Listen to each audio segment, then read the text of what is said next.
Hi, this is Daryl Rosen with another episode of the Black and the Whiteboard of investing and retirement planning. Today's topic is compounding. It's a very, very important topic to the success and the growth of your money, but it's often very misunderstood. There's a lot of myths that go around about compounding. In fact, I think the myths compound faster than your actual money does. So let's take a little bit of a deep dive here to understand how this concept works. I think that most people understand part of it, but not all of it. We learned in school about compounding. We learned how money increases. So let me give you an example. Let's say you have $1,000 and it earns 10%. Now I realize that number is pretty high, but just go with me, it's round. So there's $1,100 after the period. You begin the next period with $1,100, it turns into $1,210. One more time, 10% increase, $1,331. This is how compounding works. What you did was you earned the interest, you earned interest on top of the interest, and that's exactly what we want to see. So while you were having 10% increases or 30% of increases, your money actually went up 33.1%. That's the beauty.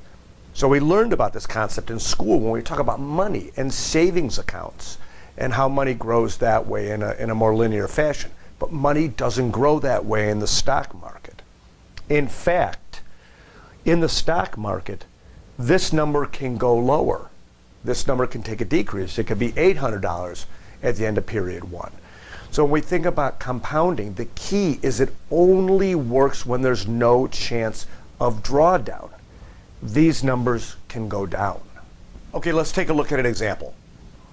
Scenario one and scenario two. Scenario one is the hare. Scenario two is the tortoise. We're going to start with $10,000. And the impact of this exercise is to show you how the variability in returns affects how money compounds. Start with 10 grand, up 10%, down 10%. Average return is 3.33%. And you see what's happening here with your overall dollars. You're going to have an 8.90% increase overall. Here's what you're left with, $10,890. Now let's look at scenario two, which is the tortoise scenario.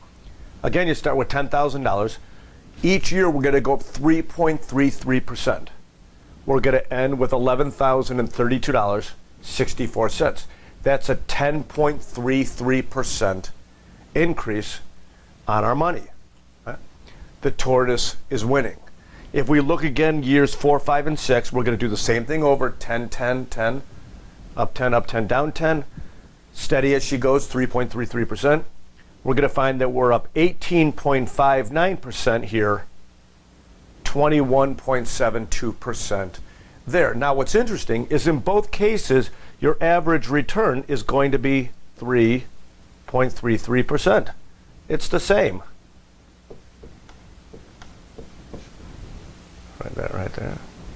And what I've shared with you in these videos is that you can't always look at the average rate of return because it looks like both these are the same. Both these investments are the same, 3.33. But in this case, you have more money than you have here. That's what happens when you avoid drawdowns. The whole purpose here is for you to understand that when you avoid drawdowns or minimize drawdowns, money compounds more effectively. The moral of the story is what many investors miss. Scenario two is better. Compounding is working. Slower growth is winning because big drawdowns are being avoided. This is how compounding works. So I hope this has helped your understanding of compounding.